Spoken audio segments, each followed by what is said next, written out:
welcome. We are here with Vlad Frolov. He's heading up the team on the API side and the Explorer side of Near Protocol. And we're going to talk today about parts of the API that Vlad thinks are useful for us. And Vlad, should we call you Frol or Vlad, or what's the right way? Whichever works for you. Yeah. Frol Nice. is better in terms of how just to be unique on the team. So Nice. I'm Yeah. fine with that. That's right. Yeah. Cool. Okay. So Frol, what is the focus of today going to be? I think you have some intent to talk about link drops, accounts, keys. What's the right focus for today?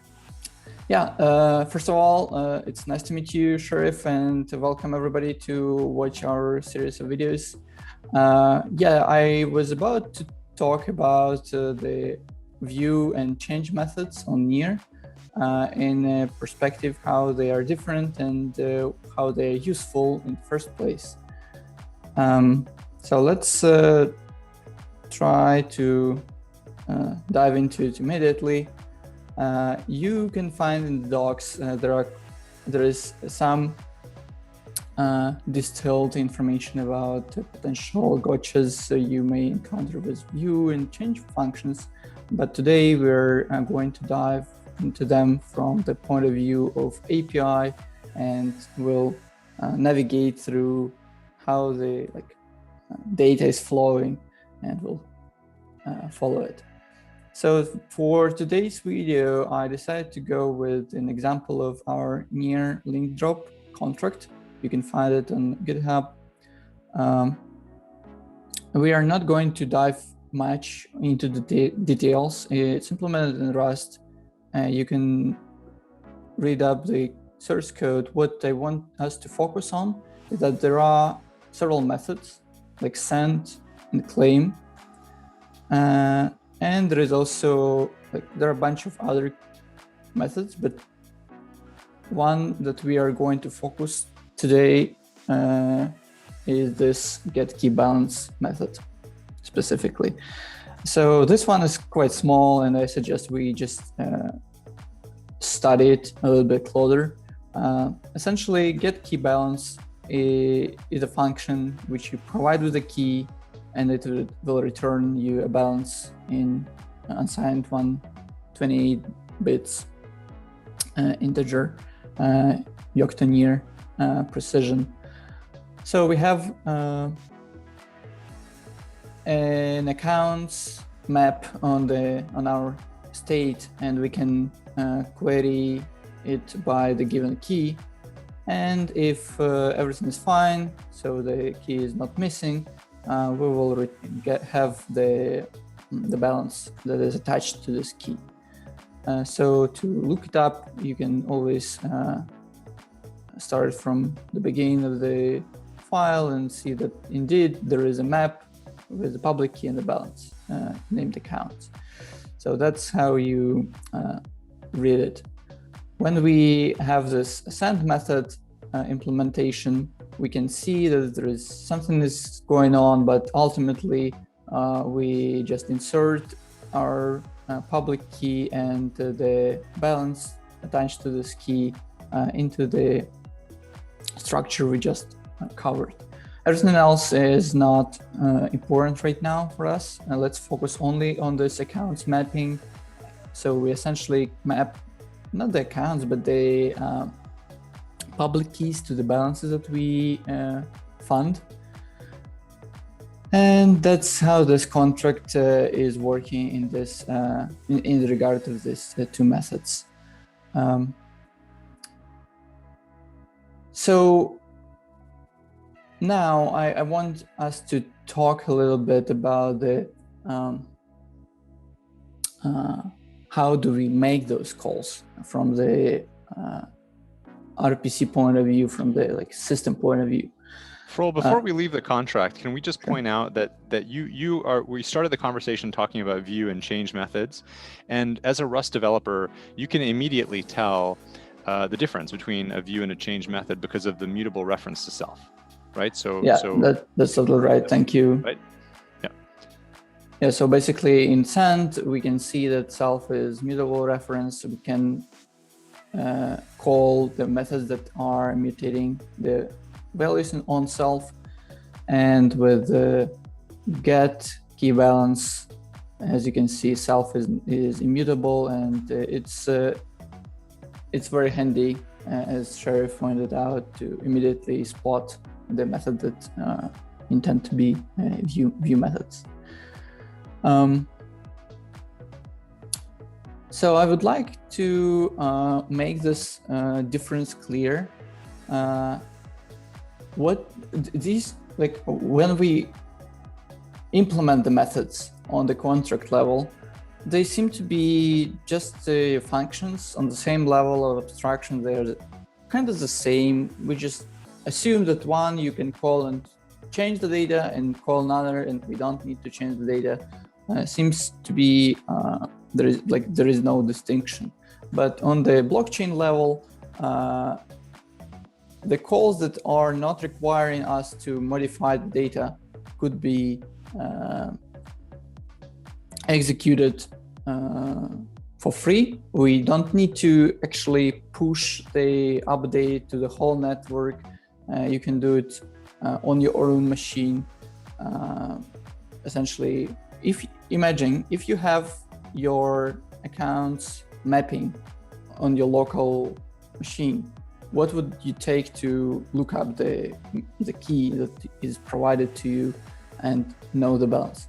It's a regular program. There is no problem to implement it, and you just go and find the necessary key in the hash map, or even in like sequential array, but whenever you modify the data on blockchain, you need to make all the validators arrive to the same state, and it is expensive, and you need to make sure that the consensus is reached, and all of that is taking quite amount of resources across the network. So that's the main distinction between those two types of functions. And even though they look very similar on the contract level, they could be they are quite different on the network level. So whenever you see transactions on the network, those transactions that are call method transactions, these are change methods. So whenever you deposit and stake, whenever you set something, when you send, settle, raise, whatever you do, you modify the current state. That's why you need to submit a transaction. The transaction will get processed, and all of that will get executed, and your contract will be executed on a number of machines on the network, and they will change the state, and the state will need to be consistent across every single time execution. So it should be essentially a pure function, meaning that whenever you have this input, you will have the same output exactly.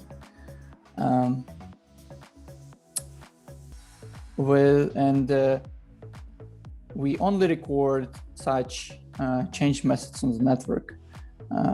Every function call is essentially, let me pick some other example.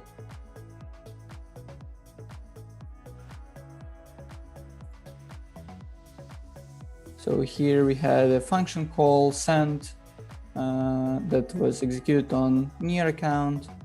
The arguments were just a single argument public key with this base 58 representation. So if we open the contract again, we can see that there is a one argument here. It's a public key, and this is exactly what we send it with our function call method in a transaction action. There is some execution process involved, but overall we can see this on the network appearing, and it is what's changing the state of the network. So just to illustrate how it essentially gets here, I will open the near account on Explorer, and we'll use this handy webpacket service, which essentially makes a send method. It creates a send transaction call. I don't want us to dive into too much, but let's give it a try here. So the amount I want to fund is 15 year. I call it, and we are getting transferred to the wallet page to confirm that this transaction will happen, because we are attaching some near. And let me try to catch it actually.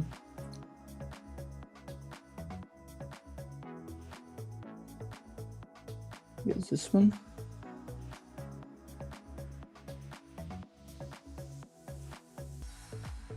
Oh no. I forgot to disable to persist logs. Let's try again.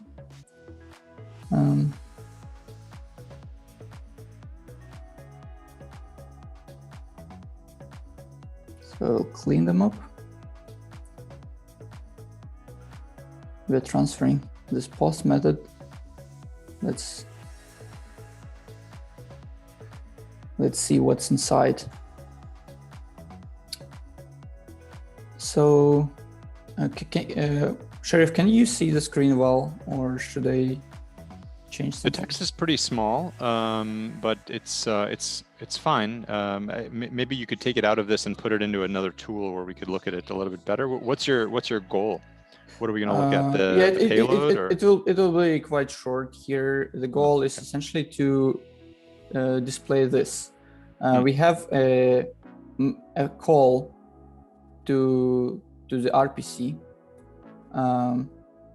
It's very simple. You provide standard JSON RPC parameters. You specify the method. We are going to submit a transaction, broadcast TX. And here the transaction that is represented in base 58 encoding. And 64, I think that one, right? Whatever. Huh? Base 64, I think, right? Well, it could be both. Let's inspect our documentation on that.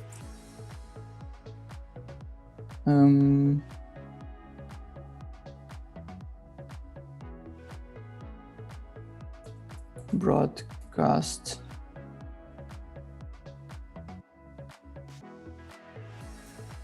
Yeah, I guess it's base 68.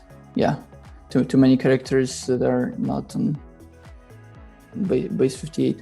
Yeah, so it's base 64 encoded byte stream, which the byte stream is in its turn Bosch serialized structure of a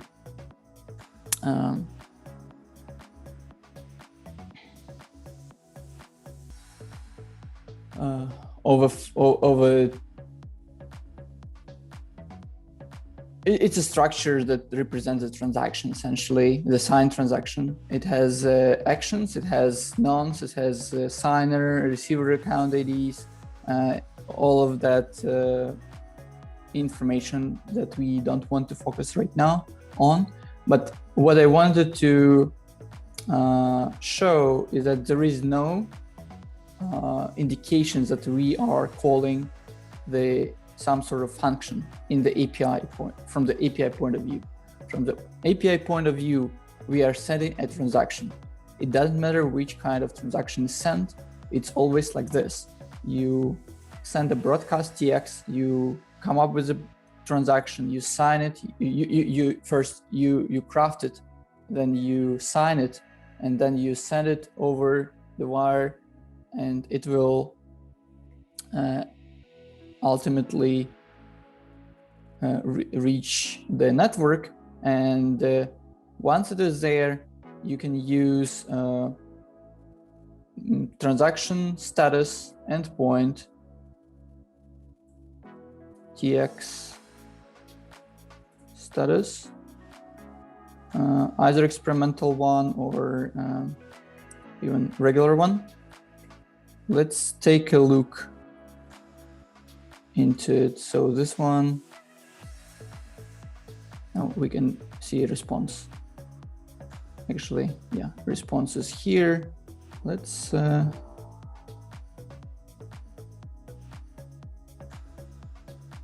essentially, in response, it returned the same object we sent it in serialized way.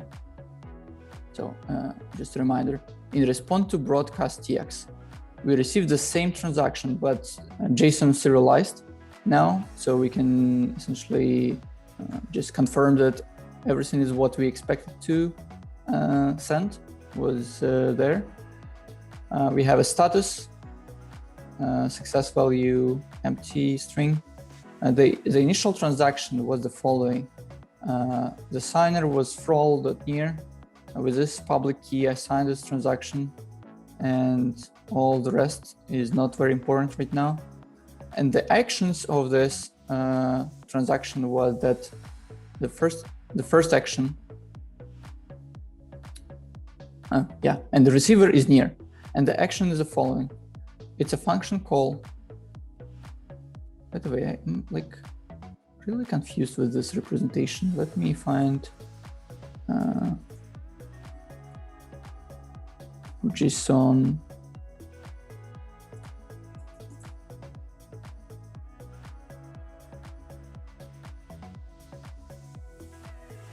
Not strictly better, but I still find it better. So again, you received a JSON RPC response with a result in it, with a status of execution, and the initial transaction is here.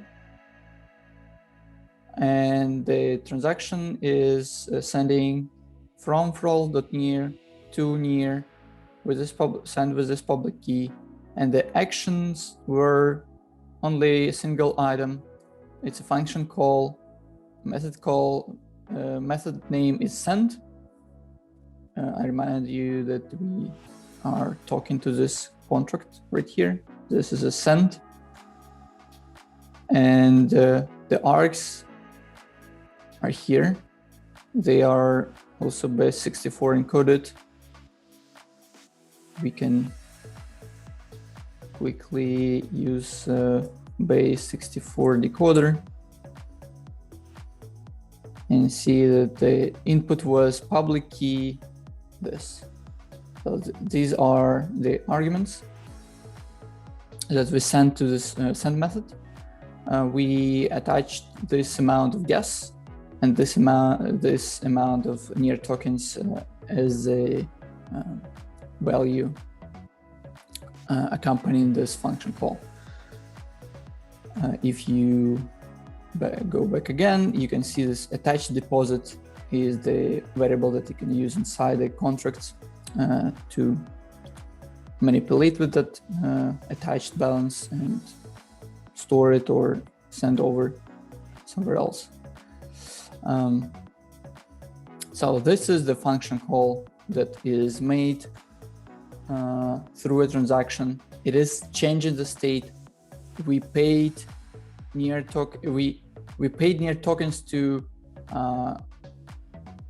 issue the transaction. We paid near tokens to execute the transaction. We paid for gas, and we also attached some near tokens to the execution. So we spent our tokens, we transferred them.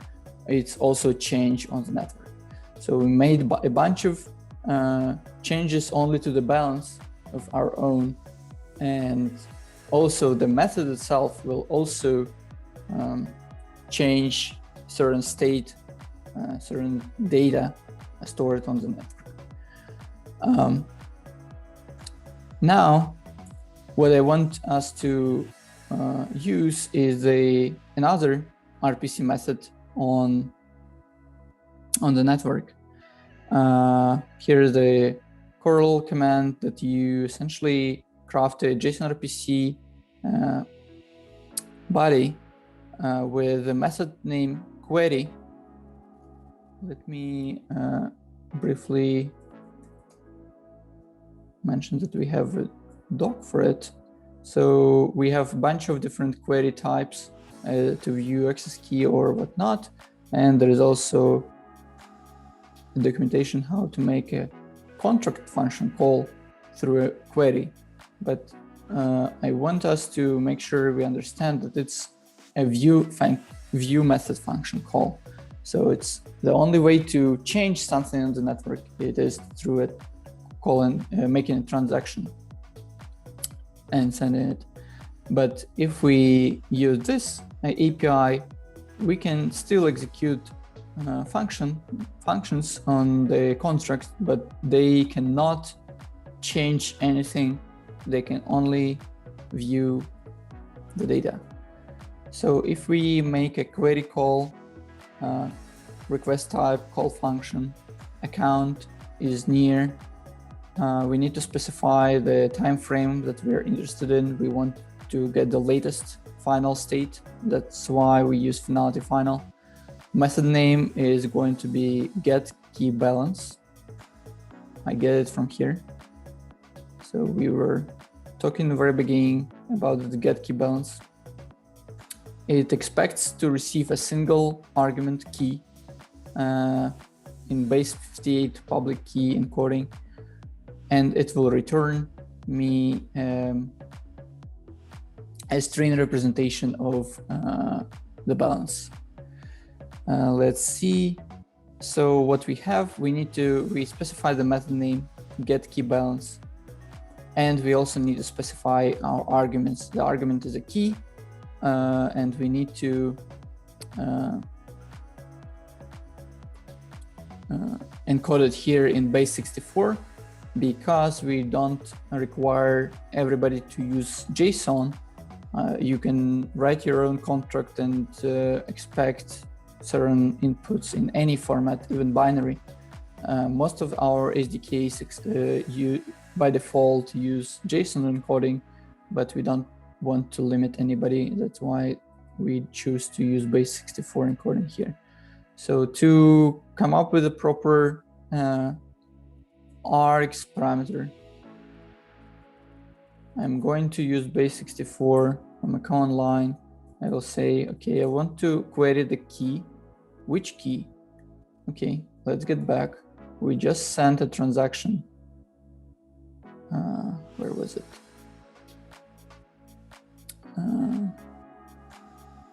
I think you decoded the response and then you may have closed the result. Oh, I guess the transaction was right there as well, huh? Yeah, over here. You're right. I didn't close it, so but I can just that's it right there. Use it. So essentially,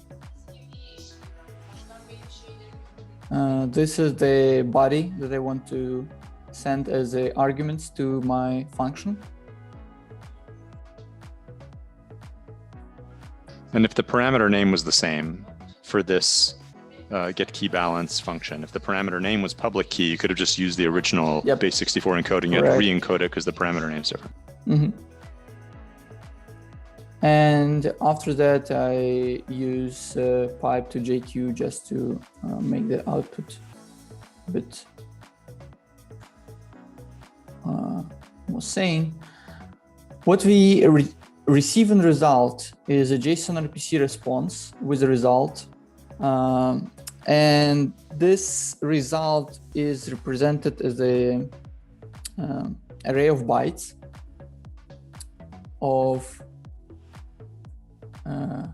of the value that is returned from the function here. So GetKeyBalance returned you 128.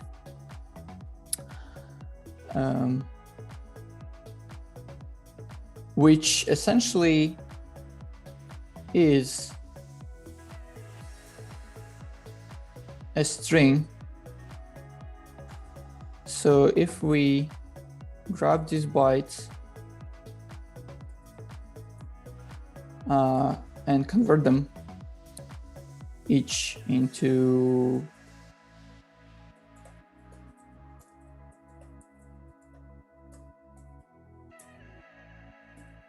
their character representation and then join, just for the sake of readability, you can see that it's and print.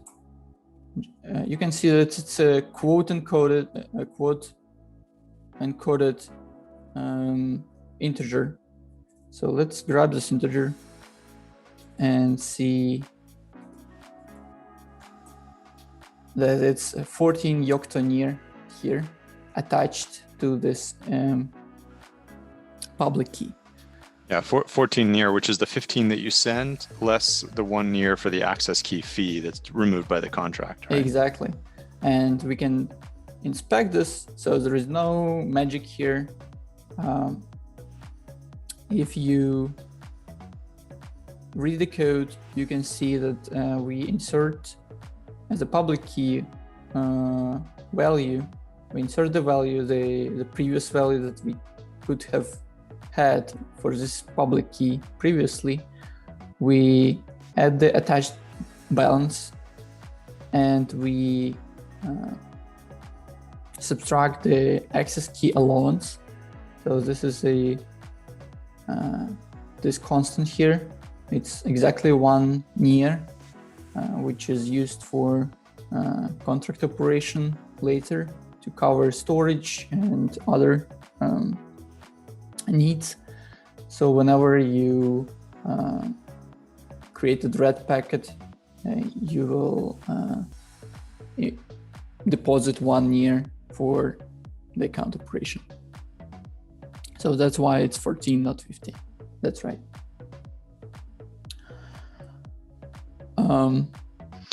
And so in that you've now made a distinction between the change function and the view function, right? So the change function was originally sending the red packet. You sent that broadcast TX commit transaction.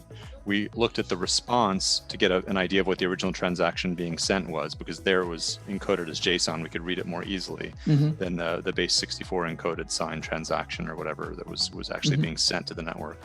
And so you could see, okay, deposit on that line as part of this original transaction was 15 near. There's a signature, the method name that you were calling, send, etc. Right? All these details. So that was the change function that sent the transaction that the network arrived at consensus over this transaction. Basically, you were changing the truth of the network. Yep. But then the second example was this simple, query that you made, where you made a function call using the query method function call as a parameter, asking the network for some truth, for some data, without changing anything, and it just replied happily, "Here's how much near is attached to this this public key inside of the link drop contract." Right. So that's kind of the distinction that you're making, right? Exactly. Yeah, you perfectly summarized it. And what I also want for us to just play a little bit, what if we just try to execute send method as a view function, right? I think it's great to experiment with such things. So I changed the method name. I left everything as the same. I even left the args for now to be the same, which is a key instead of public key. So let's go ahead and see what's going to happen. So first, this was GQ, it will be easier. So WASM execution failed because it couldn't deserialize input from JSON, missing field public key. So here we go. It's the first error. It couldn't really parse our So inputs. it actually got to the method, tried to execute it, and had a problem matching the parameter name in the method with the parameter name that you sent. Basically, it couldn't find the parameter name in what you sent. Yeah. So let's just try to fulfill this requirement and send the correct base 64 parameter there. Okay. Now what we failed is the prohibited in view error. So whenever you receive such a response, it means that the function that you called tried to execute certain method. In this case, it was attach deposit here. So it was tried to execute the method that is forbidden in the view environment, and oops, like there is no way we can proceed. So essentially, you can call any function, but well. And this is one of the methods that's listed in the gotchas, the documentation you were just looking at a minute ago. So to kind of close the loop on the docs that you started with, you'll find attach deposit as maybe the fourth item here in this potential gotchas list. Any method that uses any of these features of the platform can't be a view function. Yep. As well as promises, which create essentially a new function call. They cannot be used in a view function environment because they would create a new receipt and they would cause like more execution to progress. And that's why it's a crucial limitation of view calls. You cannot do cross-contract calls in view methods. But you can simulate that. You can always think about your cross-contract calls as a chain of call to one function, it will return your result. You send this result to the next function. So from the point of view of from your client, you can simulate those executions, just passing required parameters throughout the chain of cross contracts if there is such a need. Yeah, can we just talk for a couple of minutes about the first maybe 5 or 6 of these? Because I'm surprised that you can't, I have a guess, but I'm surprised that you can't interrogate the virtual machine for signer account ID or attached deposit or prepaid gas. Why is that? Why can't you just interrogate the environment and then return that value with attached deposit? Well, I guess it's from the strictness point of view. We want to signer account ID to be always validated that it is indeed a signer, and in the context of the view call, there is no signature involved. I don't need to have a key. I don't need to have even an account on NIR to make a view call. That's why I cannot confirm that I'm the user that is signing this thing. That's why instead what we usually require in view functions is to specify the account ID explicitly as an argument, and instead of trying to come up with some API how you would pass certain environment variables throughout this view function. Okay, so that makes perfect sense from the signer account ID and PK. So it's not a signed transaction, so you can't get to that data. Mm-hmm. Predecessor makes sense for the same reasons. Yep. Attached deposit, because in the end you're not signing any transaction. There's no account to deposit it from, so there's really that's also nonsensical, right? Mm-hmm. Prepaid gas and prepaid gas, same idea, right? Yep. Like you can't in the end without a signed transaction prepay any gas. Used gas, you could actually return used gas, couldn't you? Well, you could, I guess. I'm not sure why it's forbidden. One thing I want to mention here is that you still cannot have arbitrarily huge functions, view functions. They are by default limited by the JSON RPC endpoint. So for our public RPC services, we limited it to certain number. I don't recall from the top of my head, but essentially you certain number for what? For the gas that you. It's I think it's 200 teragas in Genesis. There's two max gas consumed values. No, it's a different value. Oh. I mean, this view function is you can run it for an hour, no problem. From the network perspective, it's fine, but from RPC point of view, it will be too expensive to allow everybody to call very expensive functions, and that's why we limited on the JSON RPC side view functions to be quite small in their allowance, so they can only spend something like 100 milliseconds, I guess. How are you limiting that? Through gas. So we essentially use the same gas technique. We just set this value constant so you cannot specify how much gas you want to essentially attach or spend. We have a hard limit, and it's just a time limit for execution, like timeout for any. Okay, so it's a little bit confusing for me because there are two max gas kind of limits in Genesis config, and there are some branches in Nearcore that distinguish between view function calls and change function calls using those gas limits as sort of the maximum limit of gas that can be burned. View methods do not use the Genesis config. They use either use a hard-coded value or can be configured at runtime. Essentially, I, as the owner of a node, I can run I can run my own RPC node, modify the value, and allow to view function calls to be executed for an hour, no problem. I can enable it for my own RPC server. I see.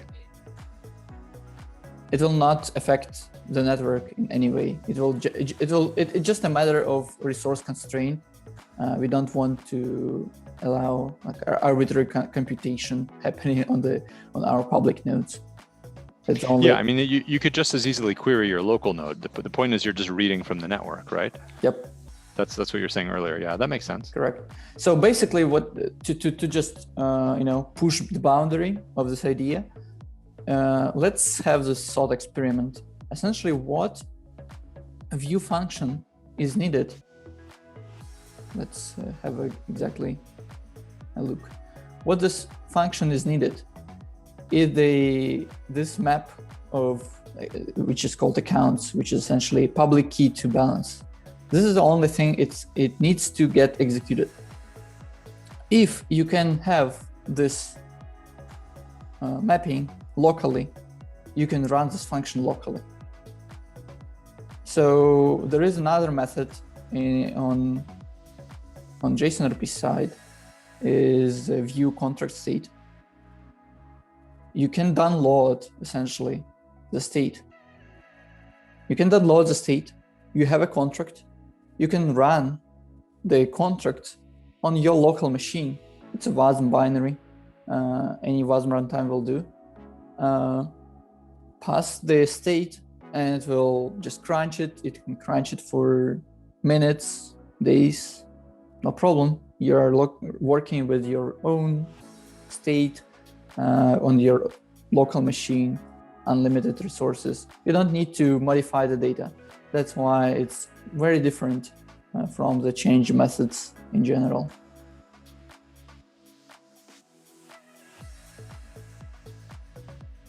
So I even have suggestion that we may explore in the future, extension to near API.js, which will essentially download the state, download the contract, and execute certain methods that it's needed on the browser, on the client side. You can do it, again and again, whatever amount of times for whichever accounts it needs to make the computation, and this way avoid any interaction through JSON RPC. So you don't need JSON RPC anymore. If you have the state and you have the code, you can just run it locally. Yeah, that makes sense. So if you're dealing with kind of some application that has a lot of reads from the network, and you want to make it more responsive, that's your point. You can just download the contract, and you can download the state of the account right there in your browser, and just interact with it locally, and then update the cache whenever you want to do that, right? Yeah. Mm-hmm. Yeah, that's interesting. I hadn't thought of that. Yeah.